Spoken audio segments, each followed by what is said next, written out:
نبی اسلام نے بھی کہا ہے کہ دجال سے لڑ نہیں سکتے تو دجال سے کوئی انسان نہیں لڑتا سوائے اس کے کہ وہ نبی ہو. جو بھی بندہ جس مرضی فلاسفر مفکر کالر کو سنتا ہو اور وہ کہتا ہو کہ نہیں یہ حدیثہ کا قرآن سے ثابت کریں کہ وہ واپس آئیں گے, حدیث سے صاحب حدیث تو ضعیف ہیں جو بھی مل رہے ہیں, تو دجال کے اوپر کی حدیثیں ضعیف کر کے دکھا دو. فٹ کے عمر بن خطاب تلوار نکال رہے ہیں, ایک بچہ کھڑا ہوا ہے سامنے. یہ سمجھنے والی بات ہے کہ عمر بن خطاب تلوار نکال کے کھڑے ہوئے, جن سے لاکھوں نہیں تو ہزاروں کفار قتل ہو چکے ہیں ان کی تلوار سے الگ الگ لڑائیوں میں, مگر نبی اسلام کہہ رہے ہیں کہ یہ تیری تلوار سے نہیں مرنے والا. اصحاب کہف is the most interesting most advance concept جو کہ انسانوں کو اللہ تعالیٰ نے یہاں پہ دیا. اس سے پہلے کہ میں اصحاب کہف کی طرف آئیں, اس حدیث کی طرف چلیں کہ جب دجال کا وقت آئے تو پہاڑوں کا رخ کرو. ٹھیک ہے, ایک اور سمجھیں اس بات کو. پہلی وحی کہاں پہ آئی؟ پہلی وحی غار ہیرا. غار ہیرا میں آئی, پہاڑ پہ آئی, یاد رکھیے گا. آخری وحی کہاں پہ آنی ہے؟ کہاں پہ آنی ہے؟ جی, یہ غور سے سمجھنے والی بات ہے. آخری وحی آنی ہے حضرت عیسیٰ کو, اور آخری وحی جو ہمیں پتہ ہے, اور وہ کوہ طور پہ آنی ہے. ٹھیک ہے, کوہ طور کیا ہے؟ پہاڑ ہے. حضرت موسیٰ پہاڑ. جدھر جدھر آپ کو میجر ایونٹس ملیں گے نا اسلام کے, ادھر ادھر پہاڑ سینٹرل فگر کے طور پہ آئے گا. اب میں اس تفصیل میں نہیں جاؤں گا کیونکہ وہ کہیں اور لے جائے گی بات کو کہ پہاڑ اٹ سیلف قرآن پاک میں کس طریقے سے ڈسکرائب ہوا ہے. میں اس وقت صرف اینڈ آف ٹائم کے پرسپیکٹو سے بتا رہا ہوں. اصحاب کہف کہاں گئے؟ پہاڑی غار بائی دی وے پہاڑ میں. انہوں نے بھی پہاڑ کا ہی رخ کیا ہوا ہے اپنے دور کے اس ٹائرنٹ کے خلاف کہ جو زبردستی کر رہا ہے ان کے اوپر. اس پرسپیکٹو سے دجال کے اوپر اس کی ریلیونس بہت اسٹریٹ سرب بنتی ہے, مگر یہ کافی نہیں ہے. یہ کافی نہیں, کیونکہ اصحاب کہف نے جو پرابلمس کو ڈیل کیا اور نہیں کر سکے اور نکل لیے ادھر سے, بھاگے ہوئے تھے. وہ نبی اسلام نے بھی کہا ہے کہ دجال سے لڑ نہیں سکتے تم. دجال سے کوئی انسان نہیں لڑتا سوائے اس کے کہ وہ نبی ہو.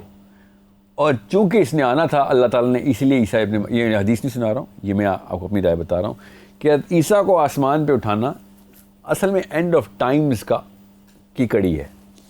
بنی اسرائیل جو بھی کرنا چاہ رہا تھا, جو بھی وجوہات تھیں اس کی, اس میں بھی دجال کے بہت بڑے عناصر لگتے ہیں, مگر یہ پلان تو صاف ظاہر ہو گیا ہے. یہاں تک کہ جو عیسیٰ کے آنے کے اوپر انکاری ہیں نا, مسلمان ہی صحیح, وہ دجال کے انکاری نہیں ہو سکتے. اور سمجھیں, اور اگر دجال کے انکاری نہیں ہو سکتے چونکہ حدیث اتنی تعداد میں دجال کی, تو جو بھی بندہ جس مرضی فلاسفر مفکر اسکالر کو سنتا ہو اور وہ کہتا ہو کہ نہیں یہ حدیثہ کا قرآن سے ثابت کریں کہ وہ واپس آئیں گے, حدیث سے صاحب حدیث تو ضعیف ہیں جو بھی مل رہے ہیں, تو دجال کے اوپر کی حدیثیں ضعیف کر کے دکھا دو, تعداد کم کر کے دکھا دو. دجال کے اوپر پھر بھی ماننا پڑے گا. کہاں یار اتنا بڑا اتنا زیادہ ٹیکسٹ دجال کا, اس بارے میں وہ انکاری نہیں ہو سکتے. اور اس چونکہ ٹیکسٹ سے انکاری نہیں ہو سکتے تو اس لیے ان کو وہ والا ٹیکسٹ ریشنلی قبول کرنا پڑ جاتا ہے. ایموشنلی وہ اس کے خلاف ہی ہیں, مگر اس کے خلاف جلغار کر نہیں سکتے. اس ٹیکسٹ میں ایک سینٹرل جو حدیث ہے وہ یہ ہے جس کا کوئی انکار نہیں کر سکتا کہ دجال کو عام بندہ مار ہی نہیں سکتا, نبی مارے گا. اب دجال اگر آنا ہے جس کی اتنی تعداد میں حدیثیں ہیں تو پھر اس کو مارنا بھی تو ضروری ہے نا. تو مارنے کا فارمولہ بھی تو ہمیں پتہ ہے کہ تو نبی نے مارنا ہے. اس کا مطلب ہے کہ دجال خود انوائٹ کر رہا ہے انہی لوگوں کو, مسلمانوں کو جو اس وقت زندہ ہیں, جو یہ پروگرام دیکھیں گے, کہ اگر دجال کو آپ نہیں انکار کر سکتے تو عیسیٰ کے واپس آنا ضروری ہو گیا آپ کے لیے. دجال خود انوائٹ کر رہا ہے اسے اپنے مریم کو. ٹھیک ہے, اب بہت ضروری ہے کہ آپ کو اصحاب کہف کے تھرو یہ بات کلیئرٹی کے ساتھ بتا دوں کہ اپنے ٹائم کے اوپر جب دجال نے طاقت لگائی تھی جو بھی بادشاہ تھا, تو ہمیں بھاگنے کا حکم ہے وہاں سے, بھاگنے کا, لڑائی کرنے کا حکم نہیں ہے. ایکچولی لڑائی نہ کرنے کا حکم ہے کہ مت لڑنا, اس سے نہیں لڑ سکتے ہو, جو مرضی کر لو. اس لیے نہیں کہ تمہارے اندر طاقت کم ہے. یہ جس طریقے کی مخلوق ہے, اس طریقے کی مخلوق کو اس دنیا کا انسان نہیں مار سکتا. یہ غور سے سمجھ لیں, اس کا ثبوت دیتا ہوں میں آپ کو. ابن سیاد ایک ایسا بچہ پیدا ہوا کہ جو نبی السلام کے ٹائم پہ ادھر ہی مدینے میں کہ لوگوں نے کہا کہ بالکل ہی کوئی عجیب مخلوق پیدا ہو گئی ہے.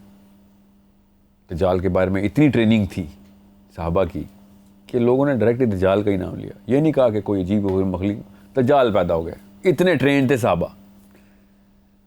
اور سمجھیں کہ آج کل کا مسلمان دجال کے اوپر کوشچن مارک رکھ کے بیٹھا ہوا ہے. ادھر ایک عام بچہ پیدا ہوا ہے جس میں کچھ ایسی خصوصیات ہیں جو کہ غیر معمولی ہیں, اور صحابہ نے سب سے پہلے دجال کا لفظ سوچا. ہم تو کبھی 10 دفعہ پیدا ہو جائے ایسی چیز ہم نہ سوچیں, کیونکہ دجال کے اوپر ہم بالکل ہی صرف نظر کر کے بیٹھے ہیں. سو پروفیٹ صلی اللہ علیہ وسلم خود گئے, نبی اسلام ساتھ صحابہ بھی گئے, اور اس تفصیل میں ابھی نہیں جا رہا ہوں, مگر اس بچے نے واقعی میں پہلے تو بدتمیزی کی نبی اسلام کے ساتھ. چھوٹا سا بچہ ہے اور ایسے اس نے کچھ ایسے سوال پوچھے اور کچھ ایسے جواب دیے نبی اسلام کو جو کہ بہت ہی غیر معمولی. سب چونکے کہ یہ کیا ہو رہا ہے. یہاں تک کہ جب اس نے بدتمیزی کی نبی اسلام سے تو حضرت عمر بن خطاب رضی اللہ عنہ نے اسی وقت نبی اسلام سے اجازت مانگی کہ بس یا رسول اللہ میرے سے نہیں برداشت ہو رہا ہے, مجھے اجازت دیں بس, اور میں اس بچے کو ابھی تیزی قتل کروں. یہ تو بہت بڑی تباہی مچائے گا. اب غور سے سمجھیں اس بات کو, جہاں تک میں لے کے آنا چاہ رہا ہوں کہ نبی اسلام نے شاہ فرمایا کہ عمر بن خطاب اگر یہ دجال ہوا نا تو یہ نہیں, تم نہیں مار سکتا اس کو, اور اگر یہ نہ ہوا تو ایک ایسے بچے کی جان لے لے گا جس نے وہ یہ کام نہیں کیا جس میں قتل بنتا ہو اس کا بھی. ٹھیک ہے, نقطہ کیا ہے یہاں پہ سمجھنے والا کہ عمر بن خطاب 7 فٹ کے عمر بن خطاب تلوار نکال رہے ہیں, ایک بچہ کھڑا ہے سامنے. یہ سمجھنے والی بات ہے کہ عمر بن خطاب تلوار نکال کے کھڑے ہوئے, جن سے لاکھوں نہیں تو ہزاروں کفار قتل ہو چکے ہیں ان کی تلوار سے الگ الگ لڑائیوں میں, مگر نبی اسلام کہہ رہے ہیں کہ یہ تیری تلوار سے نہیں مرنے والا. اس کو کسی اور دیو ملائی قسم کی سائیکالوجی میں مت لے کے جانا. سمپل رکھنی ہے بات کہ اس کا مطلب یہ ہے کہ یہ وہ مخلوق, اگر تو یہ دجال ہے تو یہ وہ مخلوق ہے, یہ تلوار سے نہیں مرنے والا. جو مردوں کو, اندھوں کو, غائب کب کے ہزاروں سال سینکڑوں سال سے مرے ہوئے لوگوں کو زندہ کر کے دنیا میں لاتا ہے, اس کو تلوار سے کاٹے گا, اپنے آپ کو نہیں زندہ کر سکے گا. اور سے سمجھیں یہ ٹیکنالوجی ہے, یہ لفظ ٹیکنالوجی جو ہے نا اس کی سائیکالوجی کسی اور لیول پہ. اصل میں یہ ٹیکنالوجی ہی ہے, وہ جیسی بھی ہے جس بھی دنیا کی ہے, وہ ایک ایسی مخلوق ہے کہ جو اس طریقے سے ڈیتھ کا کانسیپٹ نہیں آپ اس کے اوپر انٹروڈیوس کر سکتے جس طرح کہ ہم مرتے ہیں کہ جسم سے ڈیتھ ہونی اس کی. کیونکہ عمر بن خطاب اور تلوار یہ 2 کانسٹنٹس ایسے ہیں جو کہ کسی بھی انسان کو مارنے کے لیے کافی ہیں کہ اگر ایک انسان عمر بن خطاب دوسرے انسان پہ تلوار چلا دے تو مر جائیں گے. اس موقع پہ ایک بچہ جو کہ فائٹ بیک بھی نہیں کر سکتا عمر بن خطاب کی تلوار کے نیچے آ گا اور مرے گا نہیں. اس کا مطلب ہے کہ اس حدیث سے صاف ظاہر ہو رہا ہے, اس کے لیے زیادہ کھدائی کرنے کی ضرورت نہیں ہے, سوچ کی سمپل سی بات ہے جو کہ میں سمجھا رہا ہوں آپ کے ذہن میں اتر جانی چاہیے کہ اگر یہ دجال ہوا تو نہیں مار سکتا اس کو. اس کا مطلب ہے تلواروں سے گولیوں سے مرنے والی مخلوق نہیں ہے, یہ وہ والا جسم نہیں ہے جس دنیا میں جس طریقے سے اللہ تعالیٰ نے یہ والا جسم بنائے, یہ کسی اور طریقے سے اللہ نے بنایا ہوا ہے, یہ فتنے کے لیے بنا ہوا ہے, یہ کوئی اور کام کرے گا, کسی اور طریقے سے مرے گا. یہ بہت ضروری نقطہ ہے کہ یہاں پہ آپ کو سب کو سمجھ آ جائے. اب ہمیں پتہ ہے وہ مرے گا کیسے. یاد رکھیے گا میں اصحاب کہف کا پیرایا باندھ رہا ہوں ادھر, یہ تمیز ضروری ہے کہ آپ کو پتہ ہو. ہمیں مرے گا وہ پتہ ہے کہ وہ مرے گا کیسے. ہمیں کیا بتایا گیا ہے کہ وہ کیسے مرے گا. حضرت عیسیٰ علیہ جی السلام ہاں, کی سانس جانتا ہے. نبی بالکل عیسیٰ ابن مریم, اللہ کے رسول صلی اللہ علیہ وسلم, عیسیٰ ابن مریم علیہ السلام کی سانس کی حرارت سے وہ پگھلنا شروع ہوگا. ٹھیک ہے, حضرت عیسیٰ ابن مریم سی آف گیلیلی کے پاس ایک نازرت نامی گاؤں میں پیدا ہوئے. حضرت مریم کی اولاد ہیں. ہزاروں لوگوں نے ان کی سانس محسوس کی ہے. انسان تو دوسرے انسان کی سانس سے نہیں پگھلتا, سمجھ رہے ہیں. اور بڑے دشمن تھے حضرت عیسیٰ ابن مریم کے, اس طریقے سے تو ایک بھی نہیں مارا, نہ ہی کوئی ایسے ریکارڈڈ ہسٹری ہے ہمارے پاس؟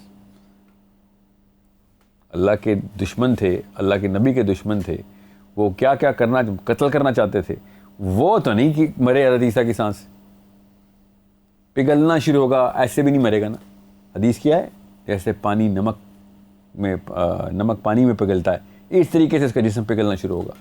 یہ انسانی سطح پہ پاسبل نہیں ہے کہ میں کسی کے جسم کی حرارت سے اگر سمجھ لیں مر بھی جاؤں، کوئی وائرس آ جائے میرے اندر، سانس سے وائرس بھی تو آتا ہے نا، ایئر بورن وائرس ہوتا ہے، تو میں مر بھی جاؤں تو میں پگھل کے تو نہیں مروں گا نا اسی وقت. یہ اسی وقت مرے گا جب عیسیٰ ابن مریم کو دیکھے گا، اور جب دیکھے گا